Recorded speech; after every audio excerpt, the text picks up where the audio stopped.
Hello everyone, welcome back to our YouTube channel learning.com.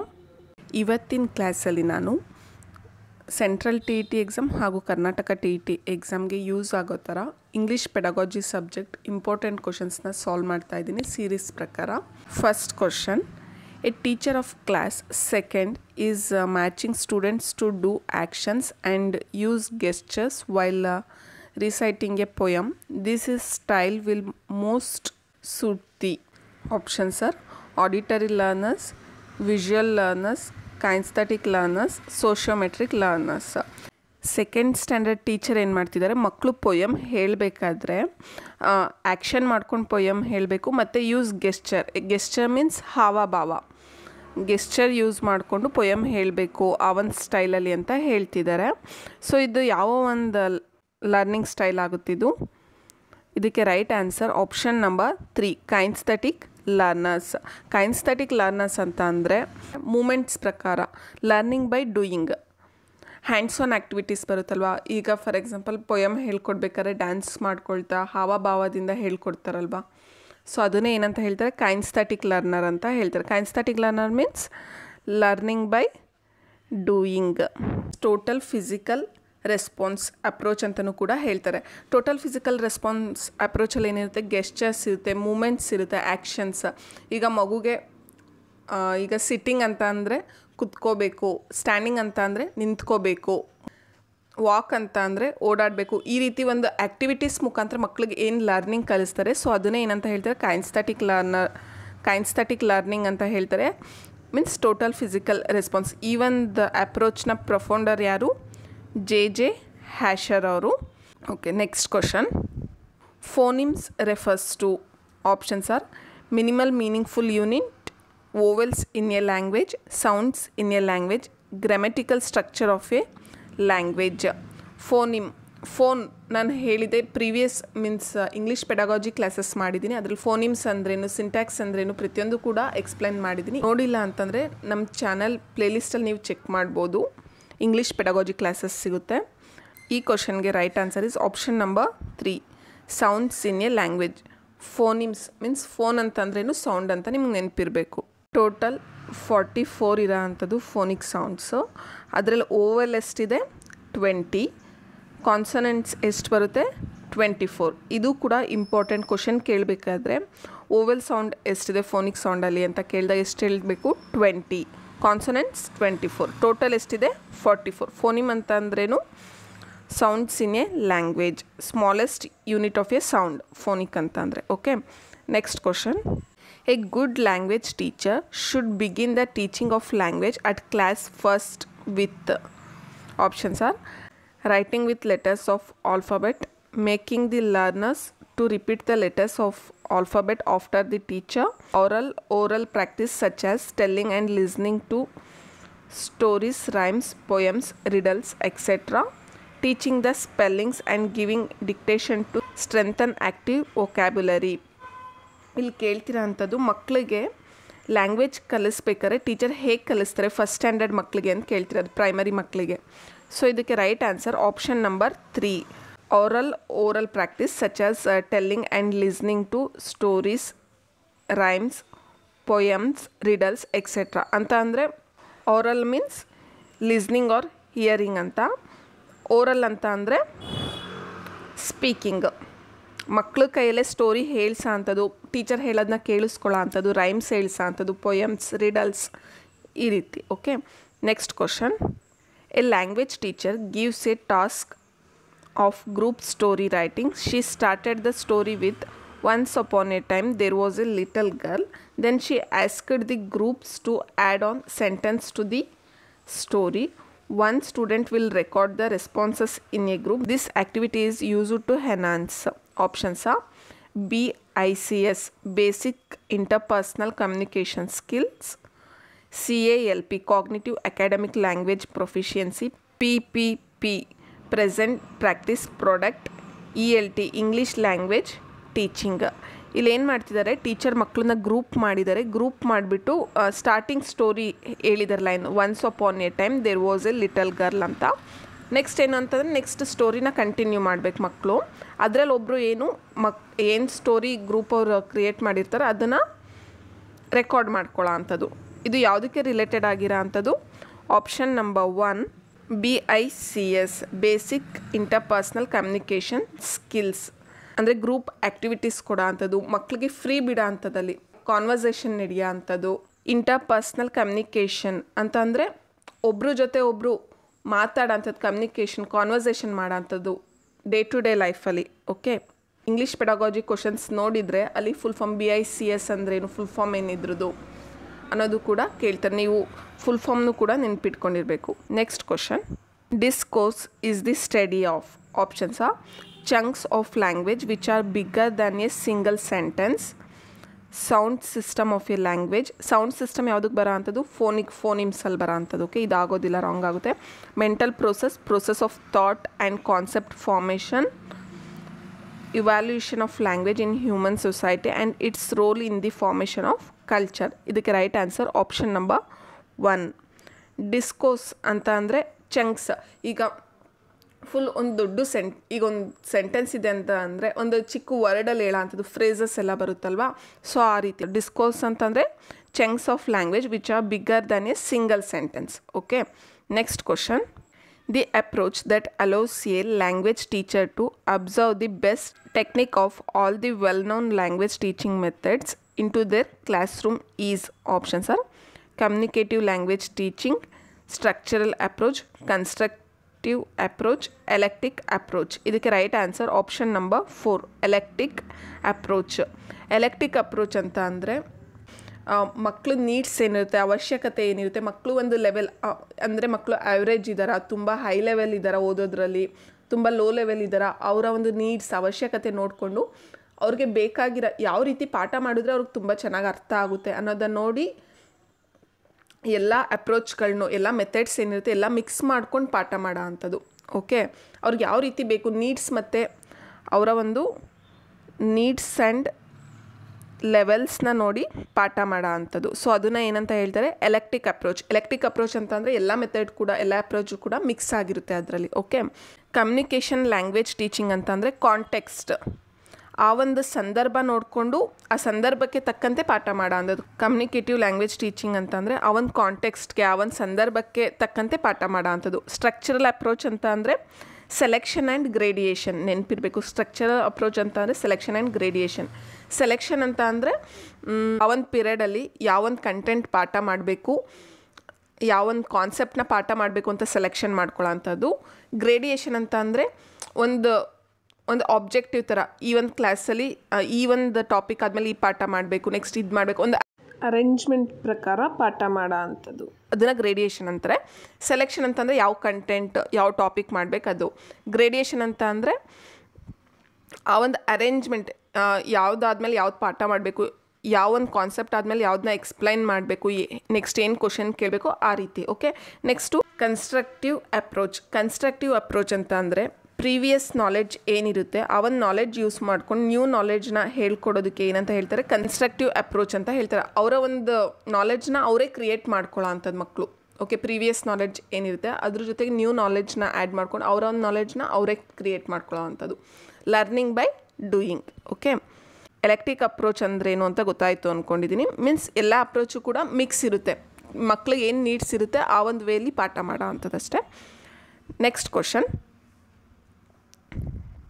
the principle of selection of structures in a structural approach should be based on, options are last ಕ್ವಶನಲ್ಲಿ ಹೇಳಿದೆ structural approach ಅಂದ್ರೇನು ಅಂತ. Structural approach ಅಂತಂದರೆ selection and gradation, practice, preparedness and performance, process, product, pronunciation, usefulness, simplicity, untouchability, collection, selection and usefulness. ಇದಕ್ಕೆ right answer option number 4. Structural approach ಅಂದ್ರೇ ನಿಮ್ಗೆ ನೆನಪು ಬರಬೇಕು ಸೆಲೆಕ್ಷನ್ ಆ್ಯಂಡ್ ಗ್ರೇಡಿಯೇಷನ್. ಓಕೆ, ಇದಕ್ಕೆ right answer ಏನು? Collection.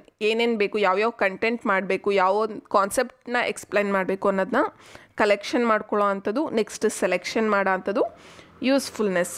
Okay, next question,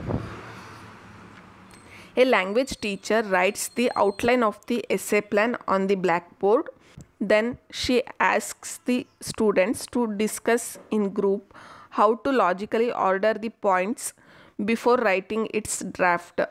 This discussion being carried out in the class before writing an essay. Options are transcription, composition, brainstorming, follow-up. ಇದಕ್ಕೆ right answer option number 3 ಬ್ರೈನ್ಸ್ಟಾರ್ಮಿಂಗ್. ಬ್ರೈನ್ಸ್ಟಾರ್ಮಿಂಗ್ ಅಂತಂದರೆ ಏನಿರುತ್ತೆ, ಒಂದು idea think ಮಾಡೋದು,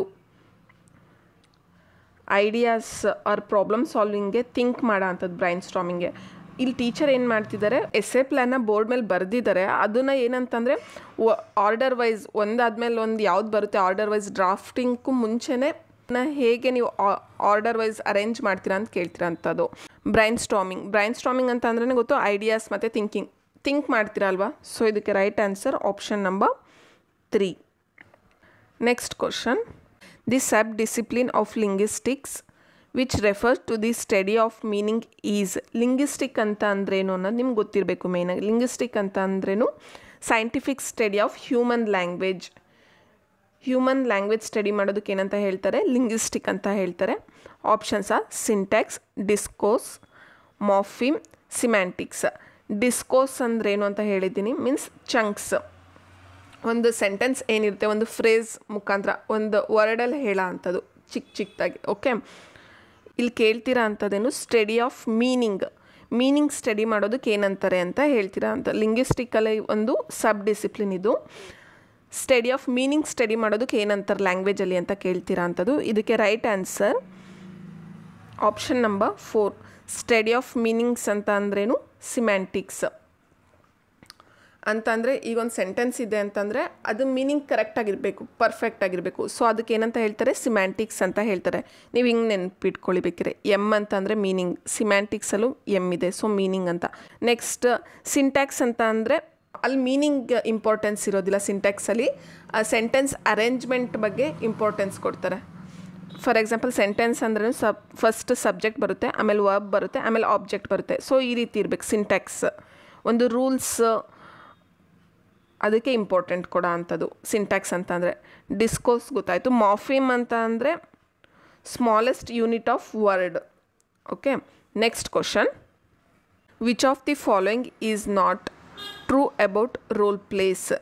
ಇಲ್ಲಿ question ಕೇಳ್ತೀರಾ ಅಂಥದ್ದು negative ಆಗಿ, ನಾಟ್ ಟ್ರೂ ಅಂತ ಕೇಳ್ತೀರಾ ಅಂಥದ್ದು. ಆಪ್ಷನ್ಸಾ the role play brings a situation from real life into the classroom. Daily life situations ಏನು ಬರುತ್ತೆ ರಿಯಲ್ ಲೈಫ್ದು, ಅದು ಒಂದು ಕ್ಲಾಸ್ ರೂಮ್ ಏನು ಟೀಚಿಂಗ್ ಇರುತ್ತೆ ಅದಕ್ಕೆ ಲಿಂಕ್ ಆದರೆ ಮಕ್ಕಳಿಗೆ ಇನ್ನೂ ಬೇಗ ನೀಟಾಗಿ ಅರ್ಥ ಆಗುತ್ತೆ ಅಲ್ವಾ. ಸೊ ಇದು ಕೂಡ ಕರೆಕ್ಟಾಗಿದೆ.